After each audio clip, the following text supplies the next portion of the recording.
त्यामुळे एका मराठी पोराला नोकरीचं आमिष दाखवून लुटणाऱ्यातला प्रभाकर काळे अजिबातच नाही. आज तो ज्या उंचीवर आहे त्या लायकीचा एखादा झोल झाला असताना, घोटाळा झाला असता आणि प्रभाकर काळेंनी 100 कोटींचा अपहार केला अशी बातमी आली असती तर कदाचित माझ्या सकट प्रभाकरला ओळखणाऱ्यांना जरा आपल्या अंगावर मुठभर मांस चढल्यासारखं वाटलं असतं. अरे झोल किया तो भी कितना 100 करोड का. पण निव्वळ शिंदेचा माणूस आहे म्हणून कोणी प्रभाकर काळे या सरळ मार्गी माणसाला बदनाम करू पाहत असेल 7.5 लाखासाठी, तर या नीच राजकारणाचा मी निषेध करतो इथे.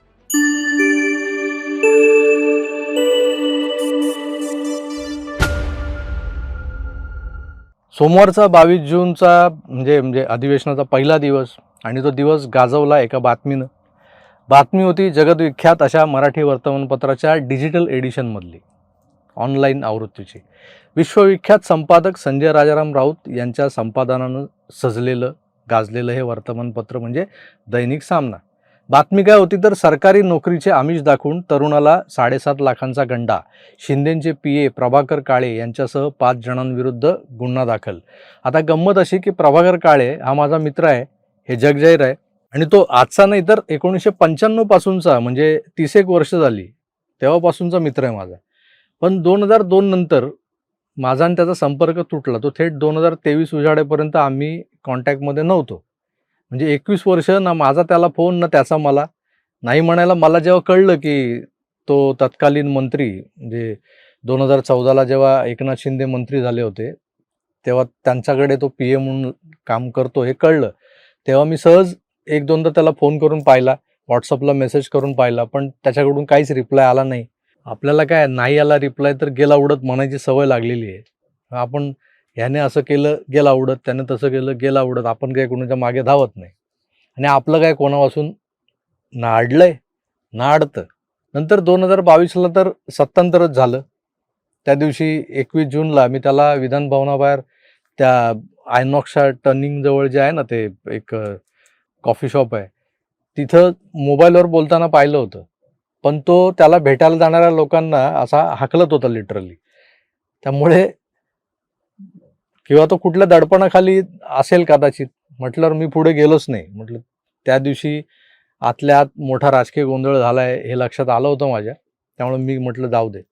तर असा हा माझा मित्र 95 ते 99 या कालावधीत ठाण्याचे जे आमदार होते मोदा जोशी, त्यांचा पी ए होता. तर मोदांची ती जीप चालवत प्रभाकर आणि अरुण मस्के ही लॉरेल हार्डीची जाड्या राडाची जोडगोळी विधानभवनात यायची. आम्ही कित्येकदा एकत्र जेवायचो. विधानभवनच्या कॅन्टीनच्या आंबोळ्या आणि चिकन ही आमची फेवरेट डिश होती. 2470 रुपयांच्या पगारात ढकलले जाणारे ते गरिबीतले दिवस आजही मला आठवत आहेत. खरंच त्या दिवसांमध्ये खिशात पैसे नव्हते, पण आमदारांचा पी आहे ही भावना त्या रिकाम्या खिशापेक्षा मोठी होती.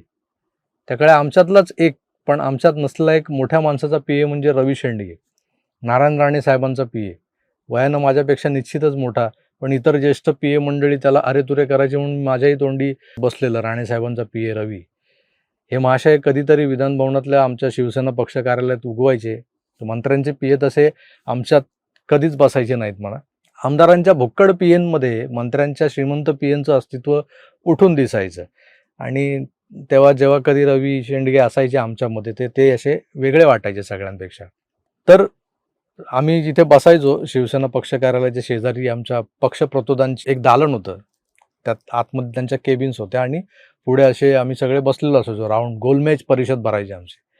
तर प्रभाकर काळे आणि माझी जी काही 4-5 वर्षातली मैत्री होती ती 2002 नंतर संपर्क विहीन झाली. नंतर भेट झाली ती थेट 2023ला नागपूर अधिवेशनात, जेव्हा शिंदेसाहेब मुख्यमंत्री झाले होते. त्यानंतरही भेटल्यानंतरही त्याचं फोन न उचलणं, मेसेजला रिप्लाय न देणं हे बदललं नाही. आता राज्याच्या मुख्यमंत्र्यांच्या सोबत 24 तास सावलीसारखा दिसणारा माणूस प्रचंड बिझी असणार, तो कसला आपले मेसेज बघतोय या भावनेनं मी आता त्याला मेसेज किंवा फोन करणं बंद करून टाकलं होतं. मागच्या वर्षी जुलै महिन्यात माझी बायपास झाली, तीही ठाण्यातल्या ज्युपिटर हॉस्पिटलमध्ये, पण माझ्या या मित्राला खबर नव्हती. अलीकडेच प्रभाकरच्या आईचं निधन झालं. मला थोडं उशिराच कळलं, 10-12 दिवस झाले होते. तर मी मात्र सांत्वनासाठी त्याच्या ठाण्यातल्या घरी गेलो, जिथे तो आधी राहायचा. तर म्हटलं हा तिथे राहतोय का? तर तो अजूनही नौपाड्यातल्या विष्णुनगरमधल्या गोखले उपहारगृहाच्या मागच्या इमारतीच्या बेसमेंटमध्ये असलेल्या 2 खोल्यांच्या घरात राहतो. आधी अगदीच तात्पुरती सोय होती, पण आता त्यानं व्यवस्थित बनवलंय घर. पण आश्चर्य आहे ना, हे राज्याच्या माजी मुख्यमंत्र्यांचा पीए राहतो कुठे तर बिल्डिंगच्या बेसमेंटमध्ये. आज तो चांगला 3 BHK काय बंगलाही घेऊ शकतो जर मनात आणलं तर त्याने. पण तो त्याचं त्रिकोणी कुटुंब हे मात्र त्याच नौपाड्यातल्या घरात रमलेलं आहे. वहिनी पण म्हणतात ना, आता इथे बरं वाटतं आम्हाला. अर्थात माझा हा मित्र अजूनही आमदारांच्या पीएंना मिळणाऱ्या मानधनावर तर जगत नाहीये, पण त्याच्यावर त्यानं पाहिलेल्या गरिबीचे संस्कार आजही कायम आहेत. आता मी हे तुम्हाला का सांगतोय त्यामागचं कारण स्पष्ट आहे. सोमवारी दैनिक सामनानं जी बातमी प्रसिद्ध केली होती आणि त्या बातमीचे जवळपास 150 स्क्रीनशॉट्स हे मला वेगवेगळ्या लोकांनी पाठवले. अगदी माझ्या बायकोनेही पाठवलं मला. सगळ्यात पहिला आला तो आशिष पेंडसे नावाच्या माझ्या एका मित्राकडून आणि दुसरा तो माझ्या बायकोकडून आणि खाली प्रश्नचिन्ह होतं. तर प्रभाकर काळे माझा मित्र आहे आणि त्याच्या बाबतीत काय घडलं तर मानसिकता.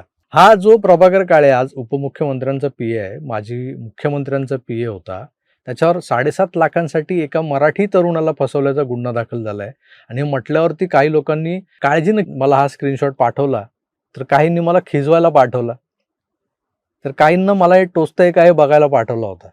म्हणजे अनेक ठिकाणी असं तो फिरून फिरून आलेले स्क्रीनशॉट होते. म्हणजे प्रत्येकाने आपापल्या हिशोबाने वरची शीर्षकं बदलली होती. याचा मालकच चोर आहे, मग हा पण चोर, असं शिंदेंवरचा राग कोणी कोणी काढला होता त्यात.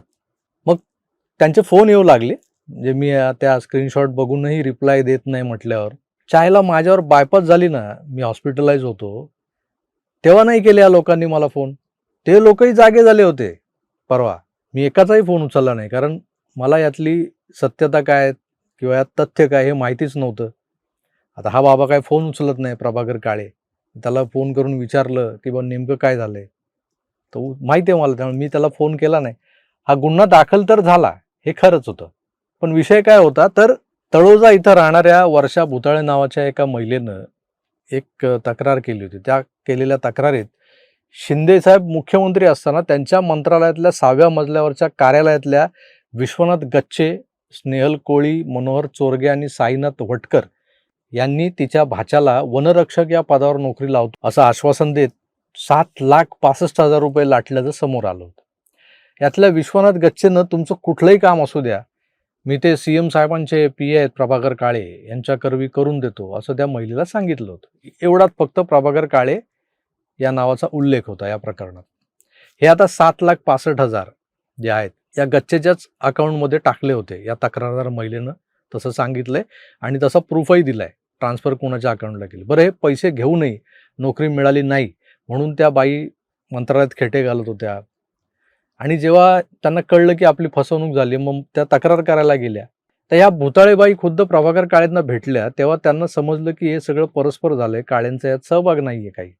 प्रभाकरने त्यांना समजावलं होतं की तुम्ही आता आर्थिक व्यवहार जो केलाय तो बँक ट्रान्सफरने केलेला आहे, तुमच्याकडे पुरावे आहेत, तेव्हा तुम्ही पोलिसांकडे जा, तक्रार दाखल करा. कारण प्रभाकर काळे हा जरी शिंदेचा पीए असला तरी त्याच्या नावानं लोकांना कोण कोण काय काय शेंड्या लावत असेल याचा काही आकडा फिक्स नाहीये, नसेलही. आजच्या या जगात काही ठकसे नसेही आहेत. काम काय करतात तर कुणाच्या तरी गाडीवर ड्रायव्हर आहेत किंवा गाडी भाड्याने देतात कोणाला तरी 16 रुपये पर किलोमीटरने आणि मग त्या माणसाच्या सोबत सोबत येतात सर सर आणि ते अशा सर सर करत मंत्र्यासंत्र्यांपर्यंत पोचले की मग त्यांच्या हातापाया पडून त्या मंत्र्यांसोबत एक सेल्फी किंवा फोटो काढून द्या ना सर, असं करून ते फोटो बिटो काढून घेतात आणि तोच फोटो व्हॉट्सअपला आपल्या स्टेटस म्हणून लावतात आणि लोकांवर इम्प्रेशन पाडतात. मग जे लोक त्या स्टेटसला भुलतात त्यांचा बाजा हे लोक मस्त वाजवतात, म्हणजे असा पिपाणी विपाणी वाजवतात. इथंही हेच झालंय. पण ठाण्यात ज्या पोलीस स्टेशनला ही केस दाखल करून घेतली गेली, त्या पोलीस ठाण्यातले लोक एकनाथ शिंदेच्या पीएला प्रभाकर काळेंना ओळखत नसतील याबद्दल मला आश्चर्य वाटतंय. त्यांनी तक्रारदाराचं म्हणणं ऐकून घेतल्यानंतर प्रभाकर काळेंनाही बोलवून घ्यायला हवं होतं. पैसे ज्या विश्वनाथ गच्चेच्या खात्यात गेलेत त्याच्यात आणि प्रभाकर काळे याच्यात काही आर्थिक व्यवहार झालेत का याची शहानिशा करायला हवी होती. पण त्यांनी फसवणूक करणाऱ्यांची नावं समोर असतानाही नाहक एकनाथ शिंदेच्या पीएचं नाव म्हणजे प्रभाकर काळेंचं नाव त्या FIR मध्ये टाकलं. ज्या वर्तमानपत्राचे संपादक संजय राजाराम राऊत आहेत त्याच वर्तमानपत्रानं ही बातमी उचलून धरली. आता यात नवल ते काही नाहीये, पण लागलीच एका दिवसात पोलिसांनी एक प्रसिद्धी पत्रक जारी केलंय. तुम्हाला मी स्क्रीनवर दाखवतोय, ज्यात लिहिलंय की आम्ही या प्रकरणाचा तपास केला, चौकशी केली आहे आणि त्या तपासाअंती प्रभाकर काळे यांचा सदरहू गुन्ह्यात सहभाग दिसून आलेला नाही. पोलिसांकडून आलेला हा 4 ओळींचा खुलासा काय सिद्ध करतो त्याच्यावर नंतर येऊया. पण अशा पद्धतीने कुठलीही चौकशी ना प्रभाकर काळेंची झाली आहे ना इतर कोणाची झालेली आहे. प्रभाकर काळे स्वतः असं सांगतोय की बाबा मला कुठल्याही पोलीस स्टेशनमधून फोन आला नाही, कोणी माझी चौकशी केली नाही किंवा माझ्या घरीही कोण गेलं नव्हतं.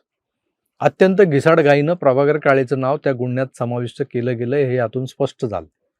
प्रभाकर काळे हा माझा मित्र होता, आजही आहे आणि उद्याही राहील. भलेही तो माझ्या संपर्कात नसला तरीही तो माझा मित्र आहे. मैत्रीत एखाद्याला भोळा सांब वगैरे समजणारा मी नाही. मित्र आहे म्हणून प्रभाकर निर्दोष आहे असं मी म्हणणार नाही. पण करून गेला तो गच्चे आणि अडकला प्रभाकर काळे असंही नाहीये. त्या गच्चेविरुद्ध आता मरीन ड्राईव्ह पोलीस स्टेशनमध्ये गुन्हा दाखल झालाय आणि त्याच्या अकाउंटमधून सगळे झालेले ट्रान्झॅक्शन. पण ज्या प्रकरणात एखाद्याचा संबंधच नव्हता त्या तक्रारदार बाईही सांगतात की आम्हाला पोलिसांकडे जायचा सल्ला हा देखील प्रभाकर काळेंनीच दिला होता. याचा अर्थ पोलिसांना कळायला हवं होतं. प्रभाकरचं नाव आहे म्हटल्यावर त्यालाही गोवा या प्रकरणात असा पोलिसांवर कोणाचा दबाव वगैरे होता किंवा कुठला फोन आला होता का? तर हे जे काही प्रश्न या शंका आहेत ना ते काही पत्रकार काल विधानभवनात उपस्थित करत होते. पण राजकारणात एखाद्या साध्या सरळ माणसावर सामान्य मराठी तरुणाला नोकरीचं आमिष दाखवून फसवण्याच्या ज्या काही गोष्टी समोर येतात ना त्याला मी पाप समजतो. त्या पापात त्या आरोपात जर कुणाला अडकवलं जात असेल ते मला काय पटत नाही. 1995 ते 2002 या कालखंडात आमदारांच्या पीएंना पगार काय मिळायचा मी तुम्हाला सांगितलंय, 2470 रुपये. बरं ही नोकरी काय सरकारी नाही. आले साहेबाच्या मनात तर पीएच्या गांडीवर लाथही पडायची. त्यात आमची एक बॅच अशीही होती गोरगरीब जमातीवाली, ज्यात मोदा जोशींचे पीए कम ड्रायव्हर हा प्रभाकर काळे, अरुण मस्के, माहीमचे आमदार सुरेश गंभीर, त्यांचे एक पीए होते गावडे काका, सगळ्यात वयस्कर. साळुंखे गुरुजींचा पीए होता देवीदास भिल्लारे, विरारला राहतो आमच्या. यात सगळ्यात लहान असलेला बारक्या म्हणजे मी स्वतः. आम्हाला देवानं आज जे काही दिलंय ना, जे सुखानं जगतोय ते आमच्या मेहनतीचं फळ मिळालेलं आहे आम्हाला. ते देवानं दिलेलं आहे. आम्ही नोकरीसाठी वणवण करणारी पोरं पाहिलेत त्या काळात. आमदाराची चिठ्ठी घ्यायला यायची. एका चिठ्ठीसाठी एका लेटरसाठी किती आसुसलेले असायचे. मी स्वतः ही पीएगिरी सोडली ना तेव्हा काय काय आणि कुठे कुठे नोकऱ्या केल्यात माझं मलाच माहिती आहे. त्यामुळे एका मराठी पोराला नोकरीचं आमिष दाखवून लुटणाऱ्यातला प्रभाकर काळे अजिबातच नाहीये. आज तो ज्या उंचीवर आहे त्या लायकीचा एखादा झोल झाला असताना, घोटाळा झाला असता आणि प्रभाकर काळेंनी 100 कोटींचा अपहार केला अशी बातमी आली असती तर कदाचित माझ्यासकट प्रभाकरला ओळखणाऱ्यांना जरा आपल्या अंगावर मुठभर मांस चढल्यासारखं वाटलं असतं. अरे झोल किया तो भी कितना 100 करोड का. पण निव्वळ शिंदेचा माणूस आहे म्हणून कोणी प्रभाकर काळे या सरळमार्गी माणसाला बदनाम करू पाहत असेल 7.5 लाखासाठी तर या नीच राजकारणाचा मी निषेध करतो. इथे या प्रकरणाचा पोलीस तपास सुरू आहे. तो संपला आणि सत्य बाहेर आलं की अजून सविस्तर बोलणार आहे मी. त्यामुळे तुर्तास इथेच थांबतोय. पुन्हा भेटूच. तोवर आपली काळजी घ्या आणि पाहत राहा आपलं आवडतं यूट्यूब चॅनल आकार DG9. धन्यवाद. नमस्कार.